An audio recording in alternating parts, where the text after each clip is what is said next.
बिस्मिल्लाहिर्रहमानिर्रहीम। अस्सलाम वालेकुम डियर स्टूडेंट्स, मैं उम्मीद करता हूँ आप सब खैरियत से होंगे।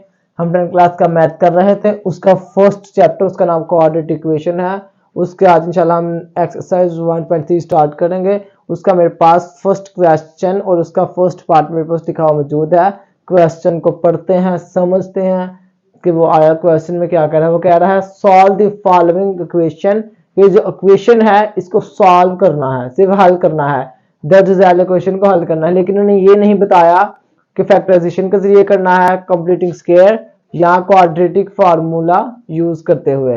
लिहाजा जब भी इस तरह का कोई क्वेश्चन आ जाए सॉल्व द फॉलोइंग क्वेश्चन, तो उसमें आपकी अपनी मर्जी होती है कि बेशक फैक्टराइजेशन से करें, क्वाड्रेटिक फार्मूला लगाते हुए करें, या उसकी कंप्लीटिंग स्क्वायर फैक्टराइजेशन या क्वाड्रेटिक फार्मूला लगाते हुए कर सकते हैं। सबसे पहले तो किसी भी क्वेश्चन को आपने देखना है, उसकी क्वाड्रेटिक इक्वेशन बनानी है और उसकी स्टैंडर्ड फॉर्म करनी है। लिहाजा स्टैंडर्ड फॉर्म में नहीं है, इस सबसे पहले हम इसको स्टैंडर्ड फॉर्म में करेंगे, उसके बाद हमारा एक क्वेश्चन हल होगा।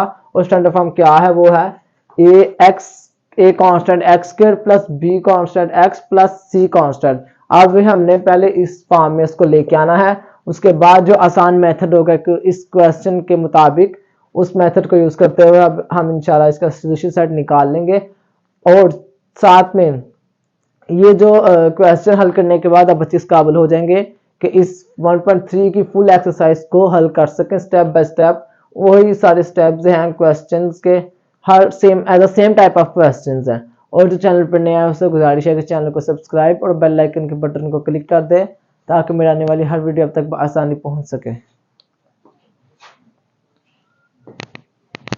सबसे पहले तो हम इसको स्टैंडर्ड फॉर्म यानी क्वाड्रेटिक इक्वेशन में बनाएंगे। वो कैसे बनाएंगे, इसको लेट कर लेते हैं कि एक्स स्क्वायर इज इक्वल है वाई के, और एक्स के, और यहाँ पर हम स्केल ले लेते हैं बोथ साइड्स का। स्केल ले लिया तो ये आ गया एक्स की power 4 is equal y square. अब हमें पता चल गया कि एक्स की पावर 4 इज इक्वल है वाई स्क्वायर के, यानी यहाँ पर हम वाई स्क्वायर लगा देंगे और यहाँ वाई लगा देंगे। हम स्टैंडर्ड फॉर्म क्वाड्रेटिक फार्मूला लगाते हैं यहाँ पर क्वाड्रेटिक इक्वेशन बनाने के लिए। इस चीज़ों को उसमें पुट करते हैं, ये -11y और प्लस इज इक्वल 0। अब हमने सबसे पहले जो काम करना है वो ये करना है, इसको देखना है कि आई फैक्टराइजेशन से हो जाएगा, अगर नहीं तो क्वाड्रेटिक फार्मूला यूज करना है। और जो कंप्लीटिंग स्क्वायर है वो तो काफी लेंथी हो जाएगा, उसको करने की जरूरत नहीं। इन दोनों के अंदर आप देखेंगे, अगर आपको वो आसान लगता है कंप्लीटिंग स्क्वायर करना तो उससे कर सकते हैं। अब सबसे पहले हम कैल्शियम लेंगे, इनको मल्टीप्लाई करेंगे तो आएगा 10। इसका हम 10 का एलसीएम लेते हैं, 10 1 सा 10, क्योंकि हमारा 5 टाइम भी आ सकता था लेकिन उसको प्लस माइनस करने से 11 नहीं आता, इसलिए हमने इसको किया कि 10 को मल्टीप्लाई 1 से करें तो आता है 10। अगर हम इसको प्लस माइनस करें यानी कि देखिएगा ये -1 हो, -10 हो और -1 हो, तो इसका आंसर आता है 11 माइनस। और हमें चाहिए भी ये दो चीजें थी, हमारे पास आ चुकी हैं, इसलिए हम इन दोनों को यूज करते हुए क्वेश्चन के सॉल्यूशन से निकालते हैं। ये 2y square -10y minus y और प्लस 5 इज इक्वल 0। अब हमने जो नेक्स्ट स्टेप करना है वो ये है, नेक्स्ट काम इन दोनों में से कॉमन ले लेते हैं, फिर इन दोनों में से कॉमन ले लेते हैं। ये देखिएगा 2, यहाँ पर y कॉमन ले लेते हैं, एक y अंदर रह गया, -5 बाहर रह गया।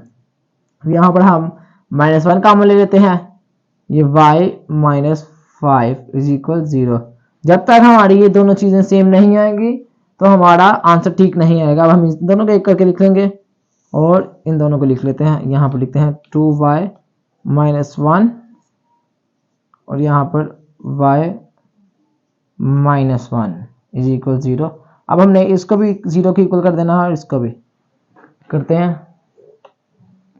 देखिएगा 2y -1 इज इक्वल 0, ये 2y इधर रहा इज इक्वल, ये 1 उधर जा गया, प्लस का हो गया। यहाँ पर y फाइंड करना है, इसलिए हम यहाँ पर 2 मल्टीप्लाई हो रहा है, सेट पे जाके डिवाइड। अब हमारे पास एक वैल्यू तो आ चुकी है, फर्स्ट इक्वेशन बन गया। अब जो सेकंड है वो है y -5 इज इक्वल 0 के। अब हमें जीरो के फाइंड करना वाई फाइंड करना है, इसलिए यहाँ माइनस का साइड पे जाके प्लस का हमारे पास सेकंड इक्वेशन भी हल हो चुकी है। अब जो गौर फिक्र करने वाली बात है वो चीज ये है कि जिस तरीके से हमने यहाँ पर x के अंदर y लगाया था, y की वैल्यू पुट की थी, यानी x स्क्वायर की जगह y लिखा था और x4 की जगह y स्क्वायर लिखा था। अब उसी तरीके से यहाँ पर y की जगह यहाँ पर भी ये लगानी है x स्क्वायर और यहाँ पर भी x स्क्वायर लगानी लगाते हैं, क्योंकि हमारे पास 4 वैल्यूज आनी चाहिए x की, 4 वैल्यूज। अभी देखिएगा यहाँ पर x स्क्वायर इज इक्वल 1/2, ये वाली होगी इक्वेशन। सेकंड है वो है x स्क्वायर इज इक्वल 5। अब हमने इसका स्क्वायर खत्म करना है तो उसके लिए क्या करेंगे, हम बोथ साइड स्क्वायर रूट लेंगे, side square root, square roots लेने हैं क्योंकि दो साइड्स हैं लेफ्ट एंड राइट। अभी देखिएगा यहाँ पर इसका स्क्वायर रूट या x की power 2 is equal plus minus under root 1/2, और जब बोथ साइड्स का स्क्वायर रूट लें तो प्लस माइनस लाजमी लगाते हैं। अब उसी तरीके से x स्क्वायर का square root is equal plus minus under root 5। अब उसी तरीके से ये स्क्वायर से गया, ये स्क्वायर रूट से गया। अब ये देखिए यहाँ पर x रह गया, x is equal plus minus under root 1/2, साथ ही एक वैल्यू हमारे पास ये आ गई, सेकंड वैल्यू आई है वो है प्लस माइनस अंडर रूट 5। अब हमारे पास जो सोल्यूशन सेट था, मैंने आपको कहा था कि 4 वैल्यूज आनी चाहिए। अगर हम इसको अलग करें तो एक प्लस में हो जाती है एक माइनस में, तो लिहाजा 2 ये हैं और 2 ये हैं, और हमारे पास आ गया है सोल्यूशन सेट, और वो आया है प्लस माइनस अंडर रूट 1/2 और आ गया प्लस माइनस अंडर रूट 5। हमने सिर्फ इतना सा काम करना था कि हमने सोल्यूशन सेट फाइंड करना था 2 वैल्यूज का, और जो कि हमारे पास आंसर आ चुका है। मैं उम्मीद करता हूँ कि आपको समझ आ चुकी होगी। अब इंशाल्लाह हम एक नेक्स्ट क्वेश्चन के साथ आपके सामने हाजिर होंगे एक नेक्स्ट वीडियो में। ओके, अल्लाह हाफिज़।